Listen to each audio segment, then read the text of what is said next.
New Zealand के खिलाफ तीसरे वनडे की बदल गई इंडियन प्लेइंग 11। टीम इंडिया से दो स्टार्स की हो गई है छुट्टी। तो अब दो नए प्लेयर को मिलेगा टीम में मौका। आखिरकार वो प्लेयर्स कौन हैं और किनको मिलने वाली है, किन दो प्लेयर्स की जगह पर वो मौका जिसकी जरूरत है भारतीय टीम को भी और उन खिलाड़ियों को भी, ये हम आपको इस वीडियो में बताएंगे। और क्या भारतीय टीम इस बदलाव के साथ इस वनडे मैच को जीत करके, जो कि निर्णायक मुकाबला है, सीरीज अपने नाम कर पाएगी? ये सब कुछ जानने को मिलेगा इस वीडियो में। वीडियो पूरा देखिएगा, पसंद आए तो लाइक कीजिएगा, शेयर कीजिएगा दोस्तों में, और चैनल पहली बार आए हैं तो क्रिक रोस्ट की फैमिली में सब्सक्राइब बटन दबा करके अभी शामिल हो जाएगा। चलिए वीडियो को शुरू करते हैं। आप सबको मालूम है कि भारत और न्यूजीलैंड के बीच जो मुकाबला है वो सीरीज के उस मुहाने पर जा पहुंचा है जहां पर कि अब यह तय होगा कि कौन सी टीम सीरीज जीतेगी। क्या पिछले 38 सालों के इतिहास में न्यूजीलैंड वो कारनामा कर पाएगी जो अभी तक नहीं कर पाई है भारत में वनडे सीरीज जीतने का?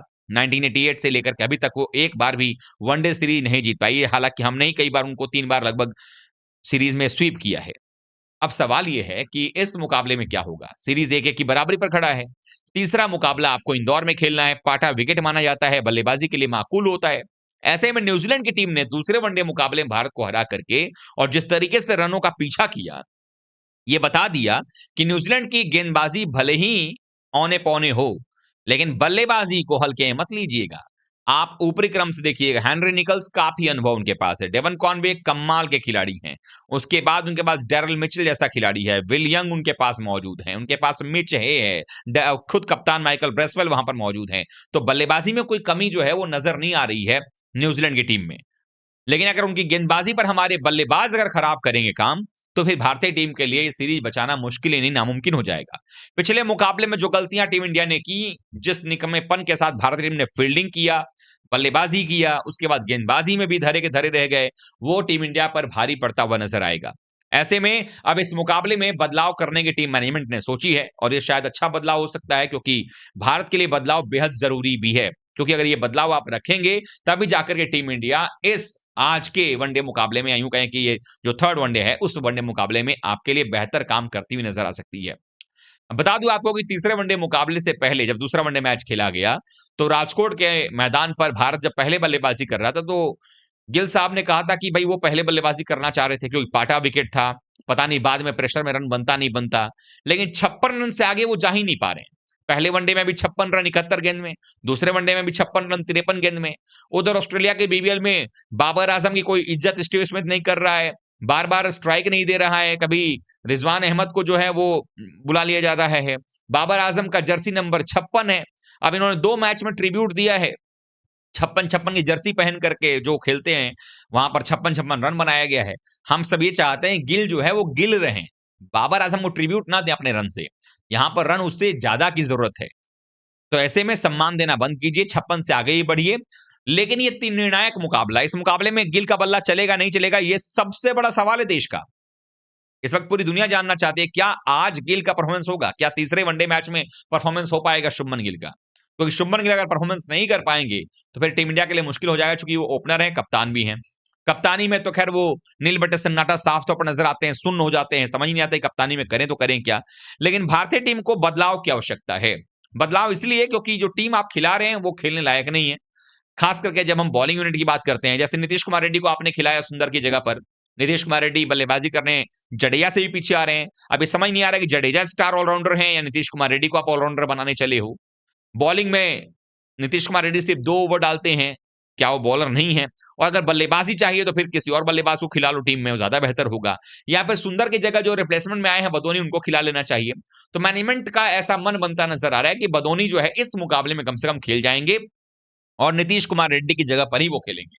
लेकिन दूसरा बदलाव एक और है जो होता हुआ नजर आ रहा है, वो ये है कि प्रसिद्ध कृष्णा को साइडलाइन किया जाएगा इस मुकाबले से, और अर्शदीप सिंह को, जहां पर सबसे ज्यादा जरूरत पड़ेगी वहां दुश्मन को ही चाहिए आपको टीम में लाना, क्योंकि ऐसा लगता है गंभीर दुश्मनी निकाल रहे हैं अर्शदीप से।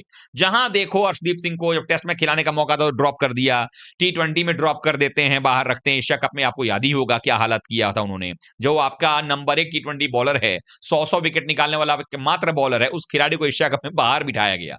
ऑप्शनल मैचेस में खिलाए गए। इससे हंसी की बात कुछ और नहीं हो सकती है, ये गंभीर की दकियानुसी सोच बता रही है। उसके बाद इस मुकाबले में भी जो पिछले ही सीरीज में साउथ अफ्रीका के खिलाफ शानदार विकेट निकाल रहा था, उस खिलाड़ी को पहले दोनों मैच में आपने टीम में चुनकर बेंच पे बिठा दिया है। तो ऐसे में अब तो सर पे बोझ आन पड़ी है, तो अब आपको किसी भी हाल में अर्शदीप को लाना पड़ेगा। यानी कि भारत में 2 परिवर्तन तो कम से कम ये हो गए। हालांकि भारतीय क्रिकेट टीम के जो फैंस हैं वो ये कह रहे हैं कि ऐसा क्यों ना किया जाए कि 3 परिवर्तन कर देते हैं, या यूं कहें 2 ही परिवर्तन अगर करना है, प्रसिद्ध की जगह अर्शदीप को ले आइए और नीतीश कुमार रेड्डी को बाहर करने के बजाय जडेजा को ही बाहर कर देते हैं और बदोनी को ले आते हैं।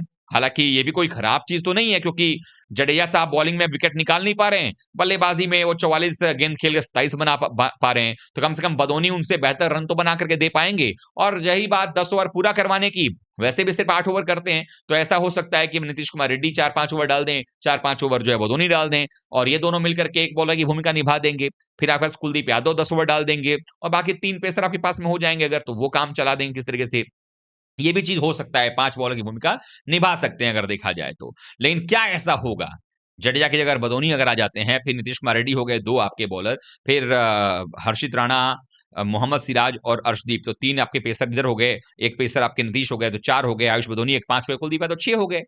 तो सिर्फ 6 बॉलर हैं, तो 5वें बॉलर की भूमिका जो है बदोनी और नीतीश कुमार रेड्डी निभा देंगे। बाकी अगर प्रॉपर 4 बॉलर हैं ही और रन बनाना होगा तो वो बल्लेबाज चाहिए ही होगा।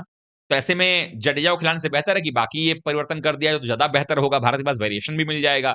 आपको एक ही मैच में लगातार 2 मैच में आप मौका दे देंगे नीतीश कुमार रेड्डी को भी, और एक ही मैच में मौका कम से कम मिल जाएगा बदोनी को भी, कि वो भी बताएं कि भाई हाँ, वो वनडे में क्या कर सकते हैं। चूंकि है तो टी20 के खिलाड़ी, वनडे में कुछ खास आंकड़े उनके लिस्ट क्रिकेट में है नहीं, तो वो भी साबित करने का मौका मिल जाएगा।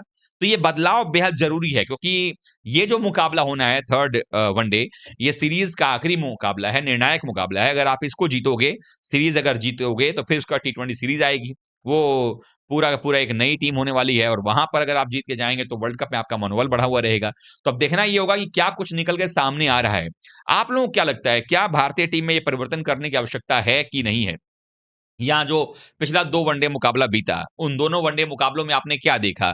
क्या भारतीय टीम का जो चयन हो रहा है वो सही हो रहा है? क्या वॉशिंगटन सुंदर के रिप्लेसमेंट बदोनी वाकई में थे? और अगर थे वाकई में, तो उनको पिछला मैच क्यों नहीं खिलाया गया? और ये एक्सक्यूज जो है रेयान टेंडुलकर का कितना सही है कि वो कल ही लैंड किए थे इसलिए आज हमने मैच में नहीं खिलाया, ये जो बयान दिया था उन्होंने दूसरे वनडे के मैच की समाप्ति के बाद, क्या वो सही था? और इंदौर के मैदान पर भारतीय टीम को क्या करना चाहिए? क्या पहले बल्लेबाजी करना चाहिए या बाद में बल्लेबाजी करना चाहिए? क्योंकि आपके पास अगर स्किल सेट नहीं है, तो आप पहले करो बल्लेबाजी, चाहे बाद में बल्लेबाजी करो, आपकी हार जो है वो होनी तय हो जाती है। क्योंकि यही भारतीय टीम है जो टॉस तो भले ही ना जीत रही हो, लेकिन मैचेस लगातार जीत रही थी। और अब इस तरीके की परिस्थितियां पैदा होंगी, तो सवाल उठेंगे कि आखिरकार क्या कुछ हो रहा है। निगाह बनाकर कप्तान पर भी रखना पड़ेगा, जो कप्तान अपने बॉलर को ही भूल जाते हैं कि हमारे पास कोई और ऐसा बॉलर भी है जो ब्रेक थ्रू दिला सकता है, जिसने सिर्फ 2 ओवर में 13 रन मात्र दिए हैं। और जडेजा को अगर खेलते हैं जडेजा, तो उनको समझना पड़ेगा कि आप पहले बॉलर हैं, फिर बल्लेबाज हैं, और बल्लेबाज में भी आपसे उम्मीद ये होती है कि आप आकर 10 बॉल में 20 रन बनाएंगे, ना कि 44 बॉल में 27 बनाएंगे। और विकेट तो खैर लेना आपका काम ही है, वो आप कर ही नहीं पा रहे हैं। पिछले 5 मैच में सिर्फ 1 विकेट आपके नाम है, यानी मैचेस खेले हैं, 5 विकेट मिला है, सिर्फ 1।